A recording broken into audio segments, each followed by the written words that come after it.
మీ అందరికి ప్రభువైన వందనాలండి. ఆహ్, ఈరోజు నేను ఒక విషయం గురించి డిస్కస్ చేద్దామని ఈ వీడియో చేస్తున్నానండి. ఎంతమందైతే స్టూడెంట్స్ ఎగ్జామ్స్ కోసం ప్రిపేర్ అవుతున్నారో వాళ్ళందరికీ కొన్ని విషయాలు చెప్తామని ఈ వీడియో చేస్తున్నాను. ఎవరెవరైతే intermediate especially intermediate students exams కోసం ఫైనల్ ఎగ్జామ్స్ కోసం ప్రిపేర్ అవుతున్నారో వాళ్ళందరూ మెయిన్‌గా గుర్తుపెట్టుకోవాల్సిందేంటంటే ఇది ఆల్రెడీ మీ కాలేజ్‌లో మీరు చదువుతున్న స్కూల్స్‌లో గానీ, కాలేజెస్‌లో గానీ మీ టీచర్స్ ఆల్రెడీ మిమ్మల్ని గైడ్ చేసి ఉంటారు. బట్ ఎవరైతే ఇంకా వాళ్ళు ఎవరికైతే గైడెన్స్ అందలేదో వాళ్ళకి ఇది ఉపయోగపడుతుందని నేను నమ్ముతున్నాను. మీకు ఏదైతే లెసన్స్ వచ్చో, ఏదైనా సరే లెసన్స్ వచ్చో, ఆ లెసన్స్‌ని మళ్ళీ ఒకసారి రివైజ్ చేసుకోండి. మీకు టైం తక్కువ ఉన్నప్పుడు కొత్త లెసన్స్‌ని, కొత్త క్వెషన్ ఆన్సర్స్ అస్సలు స్టార్ట్ చేయొద్దు. ఎస్పెషల్లీ ఎంపీసీ, బైపీసీ స్టూడెంట్స్ వీఎస్ఏక్యూస్ మీద ఎక్కువ ఫోకస్ చేయండి. ఎవరైతే మెయిన్స్ కానీ అడ్వాన్స్కి కానీ ప్రిపేర్ అవుతున్నారో వాళ్ళు ఎస్పెషల్లీ మీరు ఫోకస్ చేయాల్సింది దేనిపైన అంటే వీఎస్ఏక్యూస్ పైన. ఎందుకంటే చాలా వరకు ఎల్ఏక్యూస్ కానీ షార్ట్ ఆన్సర్స్ కానీ మ్యాక్సిమం మీరు ఎగ్జామ్స్లో కవర్ చేస్తుంటారు. బట్ వీఎస్ఏక్యూస్ మనకు ఎక్స్పెక్టెడ్ వీఎస్ఏక్యూస్ మనకు 90% కాలేజ్ నుంచి వచ్చేస్తాయి. జస్ట్ ఆ 10% మనం కవర్ చేయాలంటే ఖచ్చితంగా మనము 60 out of 60 మార్క్స్ ఫిజిక్స్లో, కెమిస్ట్రీలో రావాలి అంటే ఖచ్చితంగా మనం వీఎస్ఏక్యూస్ మీద ఖచ్చితంగా ఫోకస్ చేయాలి. ఎక్కువ ప్రాక్టీస్ చేయండి. నెక్స్ట్ ఎక్కువ గుర్తుపెట్టుకొని అంటే లైక్ మెమరైజ్ చేయండి. ఎక్కువ మెమరైజ్ చేయండి. అండ్ ఏవైతే మ్యాథమెటిక్స్కి అయితే ఏవైతే ఇంపార్టెంట్ ఫార్ములాస్ ఉన్నాయో రాసి పెట్టుకొని మీరు ఒక్కసారి మెడిటేట్ చేసుకోండి. మెడిటేట్ చేయడం అంటే రివైండ్ చేసుకోండి, లైక్ గుర్తు చేసుకుంటూ ఉండండి. సో నెక్స్ట్ ఎగ్జామ్స్కి వెళ్ళే ముందు టెన్స్ అవ్వద్దు. ఒక ముందు రోజు నైట్ అవుట్లు అస్సలు చేయొద్దు. ఇది అందరు టీచర్స్ చెప్తారు. సో ముందు రోజు నైట్ అవుట్స్ అయితే అస్సలు చేయొద్దు. సో థరోగా ప్రిపేర్ అవ్వండి. అక్కడక్కడ కాకుండా ఒక లెసన్ నేర్చుకుంటే ఆ లెసన్ని మీరు థరోగా చదువుకోండి. అండ్ ఎవరైతే స్టూడెంట్స్ చాలా పూర్ స్టూడెంట్స్ ఉంటారు, పూర్ స్టూడెంట్స్ అంటే లైక్ కష్టం అనిపిస్తుంది, ఇబ్బంది అనిపిస్తుంది అనుకుంటున్నారు, ఆ స్టూడెంట్స్ ఎస్పెషల్లీ ఐపీఈ కోసం ప్రిపేర్ అయ్యే వాళ్ళు ఎల్ఏక్యూస్ మీద ఎక్కువ ఫోకస్ చేయండి. సో మీకు ఎల్ఏక్యూస్లోని 60 మార్క్స్ వరకు కవర్ అవుతాయి. ఒక 2 ఎల్ఏక్యూస్, ఒక 2 షార్ట్ ఆన్సర్స్ రాసేసుకుంటే మీకు ఈజీగా పాస్ అయిపోతారు. కానీ ఎవరైతే ఐఐటీ అడ్వాన్స్ కోసం ప్రిపేర్ అవుతున్నారో వాళ్ళకి కంపల్సరీ 75% ఉండాలి. ఎందుకంటే అడ్వాన్స్లో క్వాలిఫై అవ్వాలంటే మెయిన్స్ మనం క్రాక్ చేసిన తర్వాత, మెయిన్స్లో క్వాలిఫై అయిన తర్వాత అడ్వాన్స్ రాయాలంటే ఖచ్చితంగా 75% మనకి ఇంటర్మీడియట్లో ఉండాలా. విత్ 5 సబ్జెక్ట్స్ మినిమం ఉండాలా. కాబట్టి ఖచ్చితంగా మీరు ఐపీ మీద ఫోకస్ చేయండి. సో ఎవరైతే మెయిన్స్ రాశారో మొన్న ఫస్ట్ సెషన్లో ఎవరైతే మెయిన్స్ రాశారో వన్స్ మీరు క్వాలిఫై అయ్యారంటే you just go for the advance. మళ్ళా అడ్వాన్స్ చాలా కష్టం ఉంటుంది, చాలా ఇబ్బంది ఉంటుంది. ఎందుకు మనం ఎన్ఐటీలోనే జాయిన్ అవుదాం, ఎందుకు ఐఐటి అనుకున్న వాళ్ళు అస్సలు అలా అనుకోకండి. ఎందుకంటే మీకు మెయిన్స్ కంటే అడ్వాన్స్ చాలా ఈజీ ఉంటుంది. మనకు అడ్వాన్స్లో జస్ట్ 25 మార్క్స్ వస్తే క్వాలిఫై అవుతాం. Just 25 marks. కెమిస్ట్రీలో మీకు 10 మార్క్స్ వస్తే సరిపోతుంది. ఫిజిక్స్లో 7 మార్క్స్ వస్తే సరిపోతుంది. నెక్స్ట్ మ్యాథమెటిక్స్లో 8 మార్క్స్ వస్తే సరిపోతాయి. జస్ట్ 25 మార్క్స్తో మీరు కిటాన్ కావచ్చు. కాబట్టి మనకు ఈసారి ఐఐటి పేపర్ నాకు తెలిసి కాన్పూర్ వాళ్ళు ప్రిపేర్ చేస్తున్నారు. సో లాస్ట్ ఇయర్ మెడ్రాస్ వాళ్ళు చేశారు, ఈ ఐఐటి మెడ్రాస్ చేశారు. మీకు తెలుసు అడ్వాన్స్ పేపర్ మనకు one of the zonal IITs వాళ్ళే చేస్తారు. మీకు తెలుసు మనకు 7 ఐఐటీస్ ఉన్నాయి, zonal IITs. So advance paper మనకు మెయిన్స్ జేఈ అడ్వాన్స్ పేపర్ మనకి ఐఐటీస్ నుంచే వస్తుంది, వాళ్ళే ప్రిపేర్ చేస్తారు. సో ఈసారి ఐఐటి కాన్పూర్ వాళ్ళు అడ్వాన్స్ పేపర్ని ప్రిపేర్ చేస్తున్నారు. సో మనకు తెలుసు మెయిన్స్ పేపర్లో మనకి మ్యాథమెటిక్స్ వాళ్ళకి 300 మార్క్స్ ఉంటాయి. సో అడ్వాన్స్లో మీకు తెలుసు చాలా వరకు మనకి ఇంతకుముందంటే 305 ఉంది, 360 అంటే సర్టెన్ మార్క్స్ అనేవి ఉండవు అడ్వాన్స్లో. సో మీకు తక్కువ మార్కులు వచ్చినా కూడా మీరు ఈజీగా ఐఐటీలోకి వెళ్ళిపోవచ్చు, ఐఐటీస్లోకి వెళ్ళిపోవచ్చు. అండ్ ఎస్పెషల్లీ రిజర్వేషన్ ఉన్న వాళ్ళకైతే చాలా ప్లస్ పాయింట్ అడ్వాన్స్ రాసుకోండి. ఎవ్వరు అడ్వాన్స్ స్కిప్ చేసుకోకండి. వన్స్ మీరు మెయిన్స్ క్వాలిఫై అయ్యారంటే అడ్వాన్స్ కోసం చదువుకోండి. మెయిన్స్ మళ్ళీ ఈ ఏప్రిల్‌లో కూడా ఇంకొక సెషన్‌లో మెయిన్స్ రాసుకుందాం, మంచి పర్సెంటైల్ తెచ్చుకుందామని ఆలోచించకండి. You just go for advance. Okay. And ఇంకొకటి మనకి ట్రిపుల్ ఐటీ హైదరాబాద్ అనేది మనకి జేఈఈ మెయిన్స్ కింద రాదు. దానికోసం సెపరేట్‌గా అప్లై చేసుకోవాలి. జోసా జనరల్‌గా మనకి ఈ కౌన్సిలింగ్ అనేది మెయిన్స్‌లో క్వాలిఫై అయిన వాళ్ళకు జోసా కౌన్సిలింగ్ కండక్ట్ చేస్తది. బట్ మనకి ట్రిపుల్ ఐటీ హైదరాబాద్ అనేది జోసా కింద రాదు. మనం సెపరేట్ ఇండివిడ్యువల్‌గా మనం అప్లై చేసుకోవాలి. సో, అది మీ కాలేజ్ వాళ్ళు మిమ్మల్ని ఆల్రెడీ గైడ్ చేసి ఉంటారు. సో, అదొకసారి చూసుకోండి. అండ్ నీట్ వాళ్ళు బైపీసీ స్టూడెంట్స్ నీట్ వాళ్ళకు మెయిన్‌గా లాస్ట్ ఇయర్ ఎన్టీఏ ప్రిపేర్ చేసింది. ఈ ఇయర్ కూడా ఎవ్రీ ఇయర్ ఎన్టీఏనే క్వెషన్ పేపర్ ప్రిపేర్ చేస్తది. లాస్ట్ ఇయర్ ఏ ఎన్టీఏ అయితే క్వెషన్ పేపర్‌ని లీక్ చేసి ఎంత ప్రాపగండా జరిగిందో మనకు తెలుసు. ఎవరు లీక్ చేశారు? ఎన్టీఏ లీక్ చేసిందని చెప్పట్లేదు. ఎవరు లీక్ చేశారో తెలియదు మనకి. సో, ఆ ఎన్టీఏనే ఈసారి కూడా లాస్ట్ ఇయర్ అద్భుతాన్ని సృష్టించిన ఎన్టీఏనే ఈసారి కూడా నీట్ పేపర్‌ని ప్రిపేర్ చేస్తుంది. ఓకే. అండ్ మనకు ఇంతకుముందు మనకు క్వెషన్ పేపర్‌లో మీకు డిఫరెన్స్ తెలిసిందండి. మొన్న మెయిన్స్ రాసిన వాళ్ళకి తెలిసింది. ఇంతకుముందు మనకు ఎలా ఉండేవంటే 30 క్వెషన్స్ ఉండేవి. దాంట్లో 25 అటెంప్ట్ చేస్తే సరిపోతది ఈచ్ సబ్జెక్ట్‌లో నుంచి. మనకు మ్యాథ్స్‌లో 30 క్వెషన్స్ 25 అటెంప్ట్ చేయాలి. 25కి 100 మార్క్స్. అంటే ఈచ్ క్వెషన్ 4 మార్క్స్ ఉంటది. ఫిజిక్స్‌లో కూడా 30 క్వెషన్స్ వస్తే దాంట్లో 25 అటెంప్ట్ చేయాలా. దాంట్లో 20 క్వెషన్స్ ఏమో మనకు మల్టిపుల్ చాయిస్ ఆఫ్ క్వెషన్స్ వస్తాయి. మిగతా 10 క్వెషన్స్ న్యూమరికల్స్ వస్తాయి. దాంట్లో 5 న్యూమరికల్స్ టైప్ ఆఫ్ క్వెషన్స్ మీరు అటెంప్ట్ చేస్తే సరిపోతది.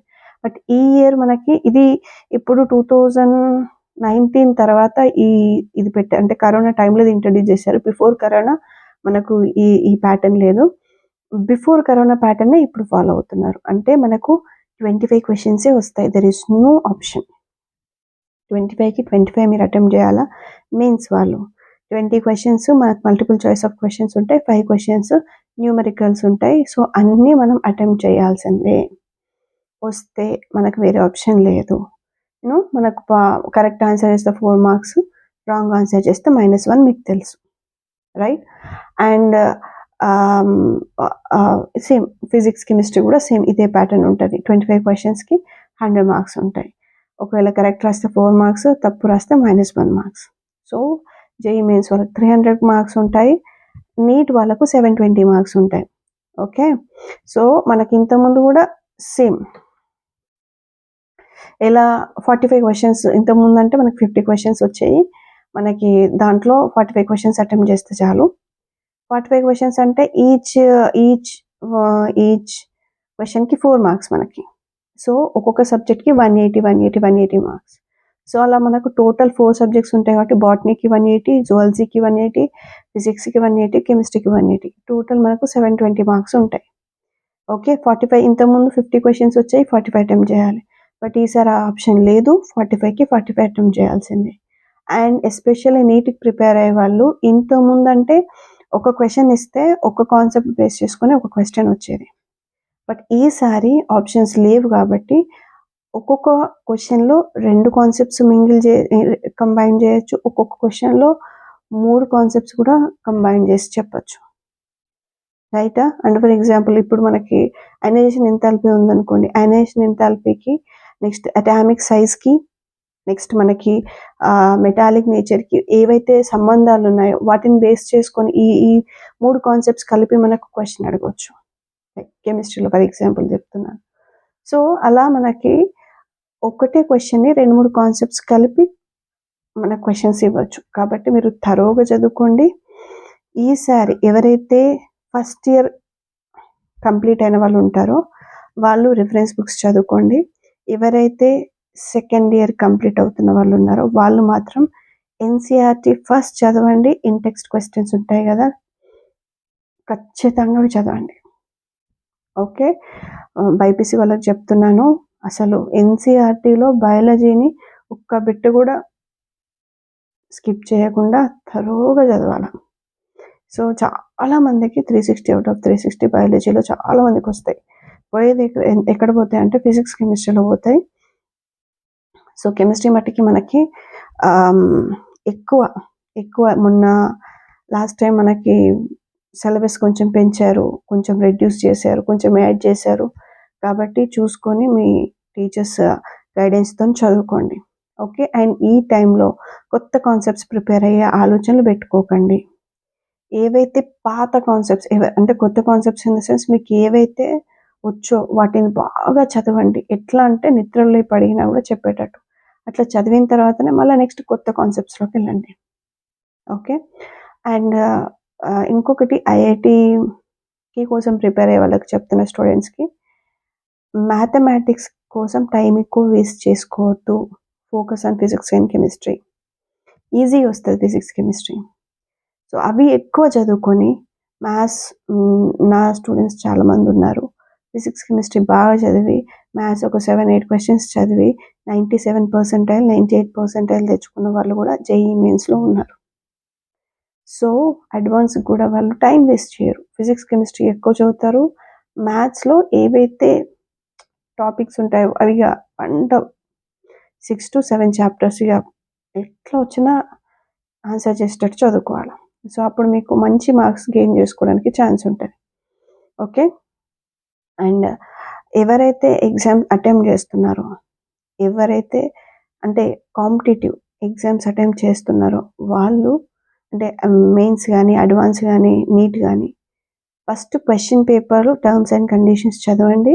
ఆ తర్వాత ఏవైతే మీకు ఫస్ట్ ఈజీ ఉన్నాయో వాటిని ఆన్సర్ చేసుకొని ఫస్ట్ అవి బబ్లింగ్ చేసుకోండి.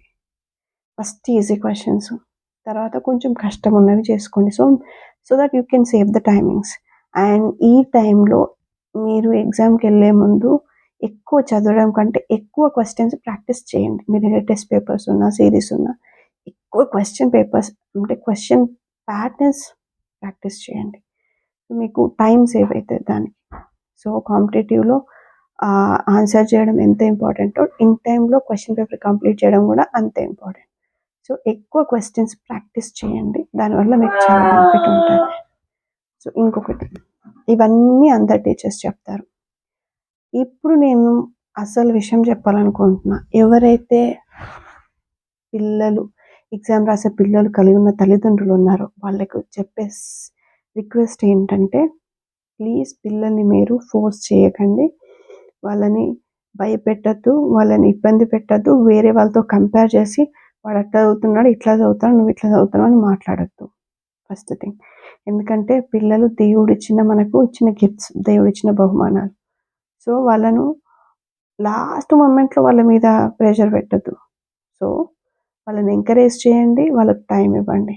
నెక్స్ట్ ఎవరైతే పిల్లలు డల్‌గా ఉన్నారో వాళ్ళు ట్యూషన్ పెట్టుకోండి. ఎవరినైనా మెంటర్‌ని అరేంజ్ చేసుకోండి. చదువుకోండి. గివ్ అప్ అవ్వకండి. నాకు రాదు అని అనుకోవద్దు. మీరు ప్రేయర్ చేసుకోండి. దేవుడు ఎన్నో మార్గాలు చూపిస్తాడు. ఒక మంచి మెంటర్‌ని అరేంజ్ చేసుకోండి. లేకపోతే ఒక మంచి ట్యూటర్‌ని అరేంజ్ చేసుకోండి. చదువుకోండి. But don't give up. Next parents గురించి చెప్తున్నా. ప్లీజ్ పేరెంట్స్ ఆ పాస్టర్ దగ్గరికి తీసుకెళ్ళి, ఈ పాస్టర్ దగ్గరికి తీసుకెళ్ళి, ఆ కూటంలోకి తీసుకెళ్ళి, ఈ కూటంలోకి తీసుకెళ్ళి ఆళ్ళతోని ప్రేయర్ చేపిచ్చుడు, అక్కడ పెన్నులు కొనుడు, అక్కడ కర్చీఫ్‌లు కొనుడు ఇట్లాంటి పిచ్చి పనులు చేయొద్దు. ప్లీజ్ పేరెంట్స్‌కి నేను రిక్వెస్ట్ చేస్తున్నా. ఎందుకంటే కష్టపడితేనే ఫలితం దొరుకుతుంది. నువ్వు కష్టపడి చదివితే నువ్వు ఏ పెన్నుతోని రాసినా కూడా మంచి మార్క్స్ వస్తాయి. నువ్వు కష్టపడి చదివితే నువ్వు నువ్వు ఎలా ఉన్నా కూడా ఎగ్జామ్‌లో పాస్ అయిపోతావు. కానీ ఎగ్జామ్స్ ఉన్నాయని చెప్పి ఆళ్ళ దగ్గరికి తిప్పడాలు, ఈళ్ళ దగ్గరికి తిప్పడాలు దయచేసి చేయకండి. పేరెంట్స్‌కి రిక్వెస్ట్ చేస్తున్నా. అండ్ స్టూడెంట్స్‌కి కూడా ఇది స్టూడెంట్స్‌కి చెప్తున్నా, పేరెంట్స్‌కి కూడా చెప్తున్నా. ఏంటంటే మీరు మీ పిల్లలు లైఫ్‌లో బ్లెస్ అవ్వాలంటే ఇది సక్సెస్‌కి కీ పాయింట్. మీ పిల్లలు లైఫ్‌లో బ్లెస్ అవ్వాలంటే మీ పిల్లల్ని దేవుని పరిచర్లో పెట్టండి. వాళ్ళకి చిన్నప్పటి నుంచే దేవుని పరిచర్య చేయడం నేర్పించండి. సో, ఎవరైతే దేవుని పరిచర్యలో నమ్మకంగా ఉంటారో దేవుడు వాళ్ళని ఖచ్చితంగా దీవిస్తాడు. ఎందుకంటే నేను నా లైఫ్‌లో చూసాను. నేను ఎంతోమంది మా చర్చ్‌లో గూడా ఒక అబ్బాయి మార్నింగ్ వచ్చి బల్లలు తుడిచేవాడు. చాలా పూర్ ఫ్యామిలీ నుంచి వచ్చారు ఆ అబ్బాయి. సో, చాలా నమ్మకంగా పరిచయం చేసేవాడు. ఆ అబ్బాయికి డాక్టర్ అవ్వాలని ఆశ ఉండేది. చాలా పూర్ ఫ్యామిలీ. కానీ దేవుని దగ్గర ప్రార్థన చేసేవాడు. Now he became a doctor. ఒక తల్లి ఉండేది. చాలా వాళ్ళు గూడా చాలా ఎకనామికల్‌గా పూర్. ప్రార్థన చేసేది. పరిచర్య చేసేది నమ్మకంగా సంఘంలో. పాస్టర్ చూడాలని గాదు, వాళ్ళు చూడాలని గాదు, నా దేవుడు చూడాలని. సో, అలా పరిచర్య చేయడాన్ని బట్టి వాళ్ళ అబ్బాయి ఇంజినీర్ కంప్లీట్ అయ్యి ఇప్పుడు వాళ్ళ కుటుంబం దేవుడు ఆర్థికంగా దీవించాడు. వాళ్ళ పిల్లలకు మంచి జ్ఞానం ఇచ్చాడు. దేవుని పరిచర్యలో ఉండే వాళ్ళెవరైనా సరే దేవుడు వాళ్ళను కాపాడుకుంటాడు. ఎమోషనల్‌గా కాపాడుకుంటాడు. వాళ్ళు టెంప్టేషన్‌లో పడిపోకుండా కాపాడుకుంటాడు. వాళ్ళు అన్ని విషయాల్లో బ్లెస్ అయ్యేలా దేవుడు కాపాడుకుంటాడు. సో, మనుషుల కోసం కాదు పరిచర్యలో పెట్టాలంటే మనుషులకు కనిపించేటట్టు పరిచర్య చేయడం అనేది అది ఆ పరిచర్యకు అర్థం లేదు. కానీ ఎప్పుడైతే మీరు దేవుణ్ణి ప్రేమించి ఆయన పరిచర్యలో నమ్మకంగా ఉంటారో తప్పకుండా వారిని దేవుడు దీవిస్తాడు, ఆశీర్వదిస్తాడు. చాలామంది యవ్వన బిడ్డలకు చెప్తున్నా, చాలామంది ఎగ్జామ్స్ ఉన్నాయని చెప్పి దేవుని పరిచర్య నిర్లక్ష్యం చేస్తారు. అట్లా చెయ్యకండి. ఎందుకంటే దేవుని పరిచర్య అనేది చాలా రెస్పాన్సిబుల్.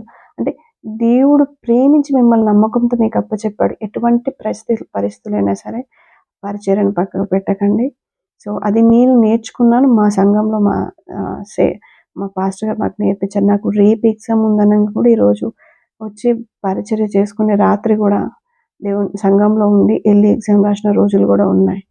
నేను అలా రాసినప్పుడు ఎప్పుడు ఫెయిల్ అవ్వలేదు. ఎప్పుడు తక్కువ మార్క్ రాలేదు. నేను దేవుని దగ్గర అడిగాను, ప్రభా నాకంత టైం లేకుండెను. నాకంత అంటే అంత చదువుకోలేదు. నేను ఇవే చదువుకున్నాను. ఈ విషయంలో సహాయం చేయమని దేవుడిని అడిగినప్పుడు, ఏవైతే ప్రిపేర్ అయ్యేదాన్నో అవే క్వెషన్స్ మన క్వెషన్ పేపర్‌లో వచ్చాయి. సో, దేవుడు అలా మనకు కృప చూపిస్తాడు. సో, మనం ఎప్పుడైతే దేవుని పరిచర్యలో నమ్మకంగా ఉంటామో, చాలామంది ఎగ్జామ్స్ కోసం పరిచర్యను పక్కన పెట్టేస్తారు. కానీ అట్లా చేయకండి. మీరు పరిచర్య చేస్తూ ఎందుకంటే మీరు చాలా టైం వేస్ట్ చేస్తారు. దాన్ని పరిచర్యకు సాకు చెప్పుకొని పరిచర్య నుంచి తప్పుకుంటారు. అట్లా చేయకండి. మీరు పరిచర్య చేస్తూ నమ్మకంగా ఉంటూ దేవుణ్ణి అడగండి. దేవా! నేను నీ పరిచర్య చేస్తున్నాను. నీకు టైం ఇస్తున్నాను. నన్ను దీవించు. నన్ను ఆశీర్వదించు. నాకు జ్ఞానం ఇయ్యి. ఎందుకంటే దేవుని వాక్యంలో ఉంటుంది. యెహోవా జ్ఞానం ఇచ్చేవాడు, తెలివి వివేచన ఆయన నోటి నుండి వచ్చునని. సో, దేవుణ్ణి అడగండి. దేవా! యెహోవా ఆత్మ జ్ఞాన వివేకం నాకు ఆధారమగు ఆత్మ అని వాక్యంలో ఉంటది. సో, అడగండి దేవా!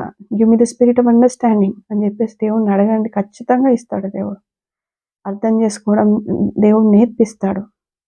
సో, దేవుడు ఆశీర్వదిస్తాడు. కాబట్టి ఆయన పరిచర్యలో తల్లిదండ్రులందరికీ చెప్తున్నా, మీ పిల్లలు దీవించబడాలంటే మీరు పరిచర్యలో ఉండండి. మీ పిల్లల్ని పరిచర్యలో ఉంచండి. తప్పకుండా వాళ్ళని దీవిస్తాడు, ఆశీర్వదిస్తాడు. ఇప్పుడు స్టార్టింగ్‌లో నేను చెప్పిన 10, 15 నిమిషాలు చెప్పినదన్నీ అందరూ చెప్తారు. వాళ్ళు స్కూల్‌లో చెప్తారు, కాలేజ్‌లో చెప్తారు, బయట టీచర్స్ ఎవరుంటే వాళ్ళు గూడా చెప్తారు. కానీ ఏవైతే ఈ మాటలు నేను చెప్తున్నానో దేవుని పరిచర్యలో నమ్మకంగా ఉండాలి. దేవుని పిల్లల్ని దేవుని పరిచర్యలో పెంచాలనేది అది అనుభవించిన వాళ్ళం మాత్రమే చెప్పగలుగుతాం. నేను గూడా పరిగెత్తను ఒకప్పుడు పెన్నుల కోసం అంటే హెల్త్ చదవద్దని ఇంటెన్షన్ కాదు. హెల్త్ ప్రాబ్లమ్ వచ్చి సమ్ ఏదో ఇష్యూస్ వచ్చి ఈ పెన్నులో అభిషేకం ఉంటది. అభిషేకించబడిన పెన్ను రాస్తే పాస్ అయితా అని కొనుక్కొని రైట్ తెచ్చుకొని రాసి ఫెయిల్ అయిన రోజులు గూడా ఉన్నాయి. సో, నువ్వు కష్టపడు. నువ్వు ఇచ్చే టైం నువ్వు చదువుకియ్యు. ఎందుకంటే అది గూడా నీకు దేవుడిచ్చిన రెస్పాన్సిబిలిటీ చదువు గూడా. సో, ఒక వ్యక్తిని దరిద్రతలో నుండి ఉన్నతమైన స్థానంలో పెట్టేది చదువొక్కటే అని నేననుకుంటా. ఎన్నో మార్గాలున్నాయేమో, కానీ చదువనేది నీకు గౌరవాన్నిస్తది. అదేవిధంగా నీకు కావాల్సిన ఫైనాన్స్‌ని గూడా ఇస్తది. కాబట్టి చదువుని ఎవ్వరు నిర్లక్ష్యం చేయకండి. దేవుని పరిచయలో నమ్మకంగా ఉంటూ అంటే చదువుకోండి. దేవుడినడగండి. దేవుడు తప్పకుండా మిమ్మల్ని దీవిస్తాడు, ఆశీర్వదిస్తాడు. దేవుని నామానికి మహిమ. Praise the lord.